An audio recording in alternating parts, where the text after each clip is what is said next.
ಎಲ್ರಿಗೂ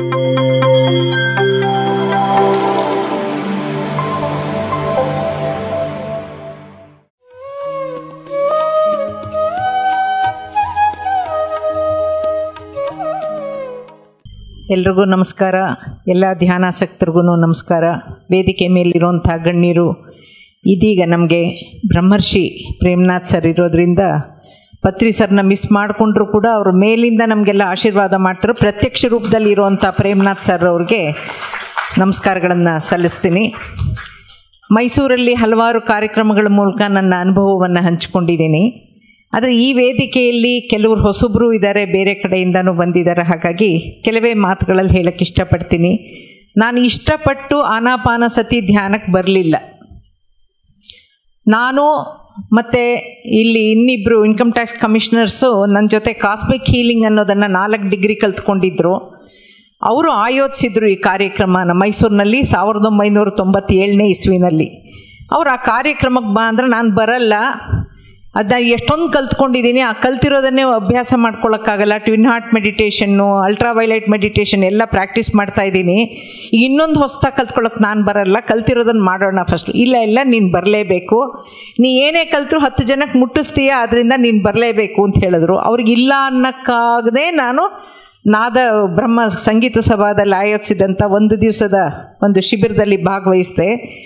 ಒಲ್ಲದ ಮನಸ್ಸಿನಿಂದ ಬಂದಿದ್ದರಿಂದ ಫಸ್ಟ್ ಮೆಡಿಟೇಷನ್ ಸೆಷನ್ನಲ್ಲಿ ನಾನು ಕಣ್ಣು ಮುಚ್ಚಲಿಲ್ಲ, ಮುಚ್ಚಕ್ಕಾಗಲೂ ಇಲ್ಲ, ಅಥವಾ ಮುಚ್ಚಬೇಕು ಅಂತ ಅನ್ನಿಸ್ಲಿಲ್ವೋ ಗೊತ್ತಿಲ್ಲ ನನಗೆ.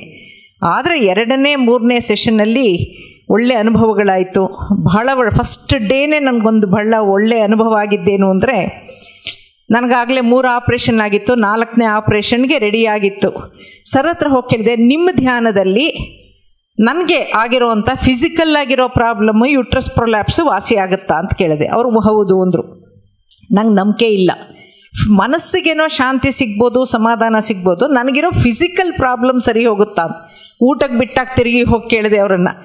ಅವರೊಂದು ಪ್ಯಾಂಫ್ಲೆಟ್ ಕೊಟ್ಟಿದ್ರು, ಅದರಲ್ಲಿ ಆಧ್ಯಾತ್ಮಿಕ ಆರೋಗ್ಯ ಅನ್ನೋ ಒಂದು ಹೊಸ ಪದ ಇತ್ತು, ಕೇಳೇ ಇರಲಿಲ್ಲ. ಇದೇನಿದು ಆರೋಗ್ಯಕ್ಕೆ ಆಧ್ಯಾತ್ಮಿಕ ಆರೋಗ್ಯ ಬೇರೆ ಇದೆಯಾ ಅಂತ.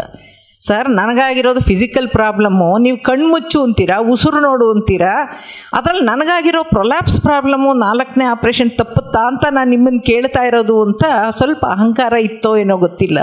ಕೇಳಿದೆ ನಾನು. ಆಗ ಹೌದು ಅಂತ ಉತ್ತರ ಕೊಟ್ಟರು. ಹೀಗೆ ಕೊಟ್ಟರು ಅವರು. ಟೀ ಬ್ರೇಕಲ್ಲಿ ತಿರುಗಿ ಹೋಗಿ ಕೇಳಿದೆ. ಆಗ ಈಡಿಯಟ್ ಅಂತ ಬೈದರು. ಬರೀ ಪ್ರಶ್ನೆಗಳು ಕೇಳ್ತಾ ಇದ್ರೆ ಬರಲ್ಲ, idiot, go on first meditate then come to me ಅಂತ ಬೈದರು. ಅವ್ರು ಬೈದ್ರಲ್ಲ ಅಂತ ಅವ್ರ ಮೇಲೆ ಸಿಟ್ಟಿತ್ತು. ಅದಾದಮೇಲೆ ಮೆಡಿಟೇಷನ್ಗೆ ಕೂಡಿಸಿದ್ರು ತಿರುಗಿ. ಆಗ ಆಸ್ಟ್ರಲ್ ಟ್ರಾವೆಲ್ ಆಯಿತು, 3rd ಐ ಓಪನ್ ಆಯಿತು. ಆಗ ಈ ಧ್ಯಾನದಲ್ಲಿ ಏನೋ ಇದೆ ಅಂತ ಅನ್ನಿಸ್ತು. ಅವ್ರಿಗೆ ಸಿಟ್ಟಲ್ಲಿ ಎಲ್ಲರ ಮುಂದೆ ಇಡಿಯಟ್ ಅಂತ ಬೈದ್ರಲ್ಲ ಅಂತ ಮನೆಗೆ ಹೋಗೋ ಹೊತ್ತಿಗೆ 6:30 ಆಯಿತು. ನಮ್ಮ ತಾಯಿ ಏನಾದರೂ ತಿಂತಿ ಅಂದರೆ, ಇಲ್ಲಮ್ಮ ಅದು ಇವತ್ತು ನಾನು ಎಲ್ಲಿಗೆ ಹೋಗಿದ್ದೆ ಗೊತ್ತಾ, ಧ್ಯಾನ ಕಲ್ತ್ಕೊಳ್ಳೋಕೆ ಹೋಗಿದ್ದೆ, ಧ್ಯಾನ ಶಿಬಿರ ಅಂತ. ಅದರಲ್ಲೇನೋ ಎನರ್ಜಿ ಬರುತ್ತಂತೆ, ಅದೇ ಎಲ್ಲ ಸರಿ ಮಾಡತ್ತಂತೆ, ನೋಡೋಣ ಅದೇನು ಎನರ್ಜಿ ಅಂತ. ನಾನು ಇವತ್ತು ಊಟ ಮಾಡಲ್ಲ, ಊಟ ಮಾಡಿದ್ರೆ ಎನರ್ಜಿಗಲ್ವಾ, ಆಗ ನಾನು ಧ್ಯಾನದಲ್ಲಿ ಬರುತ್ತಲ್ಲ ಎನರ್ಜಿ, ಅದನ್ನು ತಗೋತೀನಿ ಅಂತ ಸ್ವಲ್ಪ ಕ್ಯಾಣ್ವಾಗಿ ಹೇಳಿಬಿಟ್ಟು ಧ್ಯಾನಕ್ಕೆ ಕೂತ್ಕೊಂಡೆ. ಧ್ಯಾನಕ್ಕೆ ಕೂತ್ಕೊಂಡ್ರೆ ತಕ್ಷಣವೇ ಆಸ್ಟ್ರಲ್ ಪ್ರೊಜೆಕ್ಷನ್ ಆಗಿ ನಂದೇ ಒಂದು ಪ್ರತಿರೂಪ ಎದುರುಗಡೆ ಕಾಣಿಸ್ತಾ ಇತ್ತು.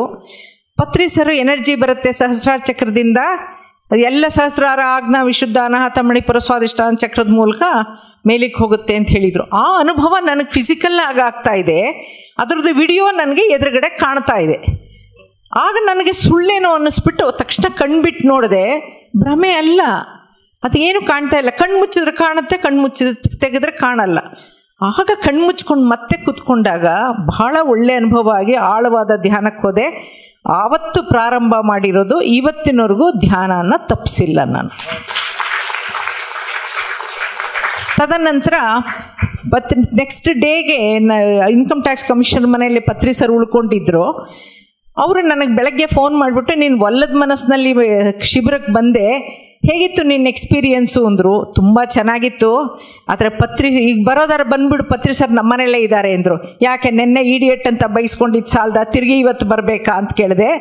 ಆದ್ರೂ ಇಲ್ಲ you will get answers for many questions, you please come ಅಂದರು. ನನಗೆ ಅವತ್ತು ನಾನು ಬ್ಯಾಂಕಲ್ಲಿ ಅಧಿಕಾರಿಯಾಗಿ ಕೆಲಸ ಮಾಡ್ತಾಯಿದ್ದೆ, ಕೀಸ್ ಇತ್ತು. ಸಾಯಂಕಾಲ ಬರ್ತೀನಿ ಅಂಥೇಳಿ ಸಾಯಂಕಾಲ ಹೋದೆ. ನನಗೆ ಬಹಳ ಆಶ್ಚರ್ಯ ಆಗಿದ್ದೇನು ಅಂದರೆ, Patri sir, how was the experience? Yesterday you had astral projection, you didn't have your food, you got energy, ಎಲ್ಲ ನನ್ನ ಮನೇಲಿ ಕುವೆಂಪು ನಗರಲ್ಲಿ ನಡೆದಿರೋದನ್ನು JP ನಗರಲ್ಲಿ ಹೇಳ್ತಾ ಇದ್ದಾರೆ. ನಾನಾಗ ಅವರನ್ನು ಕೇಳದೆ ಹೋಗ್ಬಿಟ್ಟು ಕಮಿಷನರ್ನ, sir I had whatever experiences I have experienced in my house, how come he is a master, is a great master, is a seer ಅಂತ ಹೇಳಿದ್ರು. ನಾವೆಲ್ಲ ಸನ್ಯಾಸಿ ಡ್ರೆಸ್ ಹಾಕ್ಕೊಂಡಿದ್ರೆ ಮಾತ್ರ ಅವ್ರನ್ನ ಋಷಿಗಳು ಮುನಿಗಳು ಅಂತ ಹೇಳ್ತೀವಲ್ವ. He is a person with simple uniform, third ಇದು ಒಂದು. ಆಮೇಲೆ ಪ್ರಶ್ನೆಗಳು ಸುಮಾರು ಕೇಳಿದ್ವಿ, ಎಲ್ಲ ಆಯಿತು. ನೆಕ್ಸ್ಟ್ ಟೈಮ್ ಬಂದಾಗ ನಿಮ್ಮ ಮನೇಲಿ ಇರ್ತೀನಿ ಅಂತ ನನಗೆ ಹೇಳಿದ್ರು. ಒಂದು ಕಡೆ ಭಯ, ಯಾಕೆಂದರೆ ಸ್ವಾಮೀಜಿಗಳನ್ನು ಕರೆಸಿದ್ರೆ ಭಾಳ ಫಾರ್ಮ್ಯಾಲಿಟೀಸ್ ಇರುತ್ತಲ್ಲ ಅಂತ. ನೆಕ್ಸ್ಟ್ ಮಂತೇನೆ ಬಂದರು, ಬಂದು ನಮ್ಮನೆ I want to stay in your house ಅಂದರು. ಬನ್ನಿ ಅಂತ ತಿಳ್ಕೊಂಡೆ. ನಮ್ಮ ಅತ್ತೆ, ನಮ್ಮ ತಂದೆ ತಾಯಿ, ಅಕ್ಕನ ಮಕ್ಕಳು ಎಲ್ಲರನ್ನೂ ಪರಿಚಯ ಮಾಡಿದೆ. ಪರಿಚಯ ಮಾಡಿ ಕೊನೆಯಲ್ಲಿ ನನ್ನ ಮಗಳನ್ನು, ಎರಡನೇ ಮಗಳನ್ನು ಪರಿಚಯ ಮಾಡಿ, she is my second daughter, ಅವಳದ್ದು ಒಂದೇ ಪ್ರಾಬ್ಲಮ್ಮು ನನಗೆ ಎಂದೆ. What problem? She is not a problem, you are a problem, you are an idiot ಅಂತ ಅಲ್ಲೂ ಇನ್ನೊಂದು ಸಲ ಬೈದರು. ಆಮೇಲೆ ಹೇಳಿದ್ರು, ನೀನು ಆಧ್ಯಾತ್ಮಿ ಅಲ್ಲ, ನಿನ್ನನ್ನು ಆಧ್ಯಾತ್ಮಕ್ಕೆ ಪರಿಚಯಿಸೋಕ್ಕೋಸ್ಕರ ನಿನ್ನ ಮಗಳು ನಿನ್ನನ್ನು ಆರಿಸ್ಕೊಂಡು ಬಂದಿದ್ದಾಳೆ. ಅವಳು ಜನ್ಮಾಂತರದ ಕರ್ಮಗಳನ್ನೆಲ್ಲನೂ ಇದೇ ಜನ್ಮದಲ್ಲಿ ಕಳ್ಕೊಳ್ಳೋಕ್ಕೋಸ್ಕರ ಅವಳು ನಿನ್ನನ್ನು ಆರಿಸ್ಕೊಂಡು ಬಂದಿದ್ದಾಳೆ. ಯು ಫೂಲ್, ಫಸ್ಟ್ ನೀನು ಮಾಡಬೇಕಿರೋದು ಏನು ಗೊತ್ತಾ? ಅವಳಿಗೆ ಏನು ಬೇಕೋ ಸಹಕಾರ ಕೊಟ್ಟು ಅವಳ ಕರ್ಮಗಳನ್ನು ತೀರಿಸ್ಕೊಳ್ಳೋಕ್ಕೆ ಸಹಾಯ ಮಾಡಬೇಕು. She is introducing you to spirituality ಅಂತ ಹೇಳಿದ್ರು. ಹಾಗಾಗಿ ಆವತ್ತು ನನಗೆ ಒಂದು ಚೂರು ಅಜ್ಞಾನದಿಂದ ಹೊರಬಂದಂಗಾಯಿತು. ಅದಾದಮೇಲೆ ಬಹಳಷ್ಟು ಅನುಭವಗಳಾಗಿದೆ. ಅದನ್ನೆಲ್ಲ ನಿಮ್ಮ ಇದರಲ್ಲೂ ಕೂಡ ಯೂಟ್ಯೂಬ್ಗಳಲ್ಲೂ ಸಿಗುತ್ತೆ.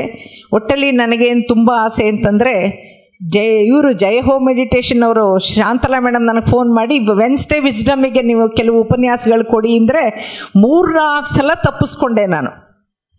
ಅಯ್ಯೋ ಇನ್ನೆಷ್ಟು ಹೇಳೋದು, ಯಾರಿಗೆ ಹೇಳೋದು ಆಗ್ತಾಯಿಲ್ಲ. ಅದಕ್ಕೆ ನಾನು ಹೆಲ್ತ್ ಇರಲಿಲ್ಲ ಆಗ. ಆದಮೇಲೆ ನನಗೆ ಈಗ ಸ್ವಲ್ಪ ಹೆಲ್ತ್ ಇಂಪ್ರೂವ್ ಆಗಿದೆ. ಹಾಗಾಗಿ ಜೈ ಹೋಮ್ ಮೆಡಿಟೇಷನಲ್ಲೂ ಕೊಡ್ತಾಯಿದ್ದೀನಿ. ನಾವು ಎಷ್ಟೊಂದು 2,500 ಕಾರ್ಯಕ್ರಮಗಳು ಮಾಡಿದ್ದೀನಿ. ಸುಮಾರು 8 ಲಕ್ಷ ಜನಕ್ಕೆ ಧ್ಯಾನ ಹೇಳ್ಕೊಟ್ಟಿದ್ದೀನಿ. ಏನೇ ಮಾಡಿದರೂ ಕೂಡ ಶಾಂತಲಾ ಮೇಡಮ್ ಮಾಡ್ತಾ ಇರೋವಂಥ ಒಂದು ಗ್ರೇಟ್ ಜಾಬ್ ಅನ್ನೋದನ್ನು ಯಾರೂ ಮಾಡೋಕ್ಕಾಗಲ್ಲ. ಹಾಗಾಗಿ ಪ್ರತಿ ಮನೆಗೆ ತಲುಪಿಸೋವಂಥ ಧ್ಯಾನ, ಮಂಡಲ ಧ್ಯಾನ, ಎಷ್ಟು ಕಾನ್ಸೆಪ್ಟ್ಗಳು, ಎಷ್ಟು ವರ್ಕ್ಶಾಪ್ಸ್, ಎಷ್ಟು ನಿರಂತರವಾಗಿ ಮನೆನೂ ಮ್ಯಾನೇಜ್ ಮಾಡಿ ಮತ್ತು ಆಧ್ಯಾತ್ಮಿಕವಾಗಿ ಈ ಕಾರ್ಯಕ್ರಮಗಳು ಮೂಡೋಕ್ಕೆ ಧ್ಯಾನ ಪ್ರಚಾರ, ಜ್ಞಾನ ಪ್ರಸಾರನೂ ಮಾಡ್ತಾ ಇರೋದು ಬಹಳ ಮೆಚ್ಚುವಂಥ ಕೆಲಸ. ಪತ್ರಿ ಸರ್ ಅವರು ದೇಹತ್ಯಾಗ ಮಾಡಿದ್ಮೇಲೆ ಸೂಕ್ಷ್ಮದಲ್ಲಿ ಇನ್ನೂ ಹೆಚ್ಚಿನ ಒಂದು ಪ್ರಭಾವವನ್ನು ಎಲ್ಲರ ಮೇಲೂ ಬೀರ್ತಾ ಇದ್ದಾರೆ. ನಿಮ್ಮಲ್ಲರಲ್ಲಿ ನಾನೇನು ಕೇಳ್ಕೊಳ್ಳೋದು ಅಂದರೆ, ಅವರ ಒಂದು ಶ್ರಮಕ್ಕೆ ನಿಮ್ಮ ಕೈ ಜೋಡಿಸೋದು ಅಂದರೆ, ನೀವು ಇನ್ನೂ ಹೆಚ್ಚು ಜನರನ್ನು ಧ್ಯಾನಕ್ಕೆ ಪರಿಚಯಿಸಿ ಧ್ಯಾನ ಜಗತ್ತು ಮಾಡೋ ಮೂಲಕ ಅವರಿಗೆ ಒಂದು ಎನ್ಕರೇಜ್ ಮಾಡಿ. ಈ ಒಂದು ಸಂದರ್ಭದಲ್ಲಿ ಅವರ ಕುಟುಂಬದವರಿಗೆ ನಾನು ಧನ್ಯವಾದಗಳನ್ನು ಅರ್ಪಿಸಬೇಕು. ಯಾಕೆಂದರೆ ನಾನು ಒಂದು 2,500 ಕಾರ್ಯಕ್ರಮ ಯಾಕೆಂದರೆ ಆಫೀಸರ್ ಆಗಿದ್ದವಳು, ನನಗೆ ಸ್ವಂತವಾಗಿ ಒಂದು ಅನುಭವ ಆಗಿ ನನ್ನ ಹುಟ್ಟಿನ ಉದ್ದೇಶ, ನನ್ನ ಪೂರ್ವಜನ್ಮ ತಿಳಿದ ತಕ್ಷಣ ನಾನು ಐ ಹ್ಯಾವ್ ರಿಸೈನ್ಡ್. ಕೆನರಾ ಬ್ಯಾಂಕ್ನ 2001 ರಿಟೈರ್ಮೆಂಟ್ ತೊಗೊಂಡ್ಬಿಟ್ಟೆ ನಾನು. ಆವತ್ತಿಂದ ಇವತ್ತಿನವರೆಗೂ ಧ್ಯಾನ ಪ್ರಚಾರ, ಜ್ಞಾನ ಪ್ರಸಾರದಲ್ಲಿ, ಆರ್ಟಿಕಲ್ಸ್ ಬರೆಯೋದರಲ್ಲಿ, ಟ್ರಾನ್ಸ್ಲೇಷನ್ಸ್ ಮಾಡೋದರಲ್ಲಿ ನಾನು ಮಾಡ್ತಾಯಿದ್ದೀನಿ. ನಮ್ಮ ಮನೆಯವರ ಸಹಕಾರದಿಂದ ನಾನು ಮಾಡ್ತಾಯಿದ್ದೀನಿ. ಶಾಂತಲಾ ಮೇಡಮ್ ಅವರು ಅವರ ಮನೆಯವರ ಸಹಕಾರದಿಂದ ಅವರು ಮಾಡ್ತಾಯಿದ್ದಾರೆ. ಹಾಗಾಗಿ ಇಲ್ಲಿ ಬಂದಿರೋರೆಲ್ಲರೂ ನಿಮ್ಮ ಮನೆಯವರಿಗೆ ನೀವುಗಳು ಕೂಡ ಒಂದು ಲೀಡ್ ತಗೊಂಡು ದಯವಿಟ್ಟು ಸಹಕರಿಸಿ ಈ ಒಂದು ಪ್ರಚಾರ ಕಾರ್ಯಕ್ರಮವನ್ನು ಇನ್ನೂ ಹೆಚ್ಚಿನ ಒಂದು ರೀತಿಯಲ್ಲಿ ಮಾಡಿ, ಪತ್ರಿ ಸರ್ ಅವರ ಧ್ಯಾನ ಜಗತ್, ಸಸ್ಯಾಹಾರ ಜಗತ್, ಪಿರಮಿಡ್ ಜಗತ್ ಅನ್ನೋದೇನಿದೆಯೋ ಅದನ್ನು ಹಂತ ಹಂತವಾಗಿ ತಗೊಂಡು ಮುಂದೆ ಹೋಗೋಣ. ಅವರಿಗೆ ಒಂದು ತೃಪ್ತಿಪಡಿಸೋಣ. ಅವರ ಏನೊಂದು ಮನಸ್ಸಲ್ಲಿ ಆಸೆಗಳನ್ನು ಇಟ್ಕೊಂಡಿದ್ರು, ಸಂಕಲ್ಪಗಳಿಟ್ಕೊ, ಅದನ್ನೆಲ್ಲ ನೆರವೇರೋದಕ್ಕೆ ನಾವೆಲ್ಲರೂ ಕೈ ಜೋಡಿಸೋಣ ಅಂತ ಹೇಳ್ತಾ ನನ್ನ 2 ಮಾತುಗಳನ್ನು ಮುಗಿಸ್ತೀನಿ. Thank you. PMC Kannada channel ಅನ್ನು ಲೈಕ್ ಮಾಡಿ, ಶೇರ್ ಮಾಡಿ, ಸಬ್ಸ್ಕ್ರೈಬ್ ಮಾಡಿ ಮತ್ತು ಮಾಡಿಸಿ. ಎಲ್ಲರಿಗೂ ಧನ್ಯವಾದಗಳು.